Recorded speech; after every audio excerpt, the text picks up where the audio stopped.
Très prisé dans les années 90, puis tombé en désuétude, le pins revient en force avec des collectionneurs de tous âges. Pour eux, les Jeux Olympiques sont une occasion unique de trouver une nouvelle pièce. Un espace officiel a même été installé aux abords du Club France pour favoriser les échanges.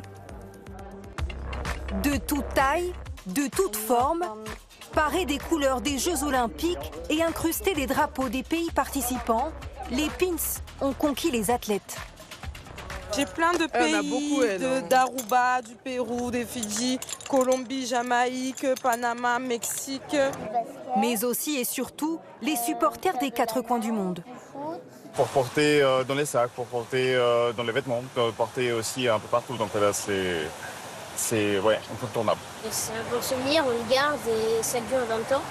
Cette année, au Parc de la Villette, un lieu est dédié aux passionnés du pins olympique.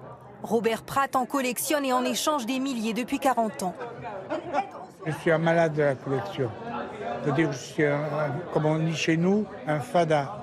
Ce jour-là, c'est avec des touristes indiens qu'il réalise l'un de ses premiers échanges.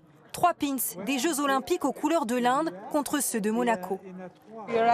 On est arrivé à Paris hier soir et on a commencé à échanger à l'aéroport. On a vu des athlètes, des volontaires et on a commencé à échanger avec eux. Des pins à l'effigie de la pyramide du Louvre, de l'Arc de Triomphe, qui ont attiré l'attention d'Alice Louis, 10 ans. Il y a le drapeau de la France.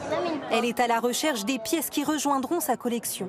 Tous les pins que je collectionne, en tout cas, je les ai mis dans des boîtes où il y a mes bijoux forcément. C'est aussi précieux que tes bijoux. Oui. Le troc de pins, pas encore discipline olympique, mais un incontournable des Jeux depuis les années 90.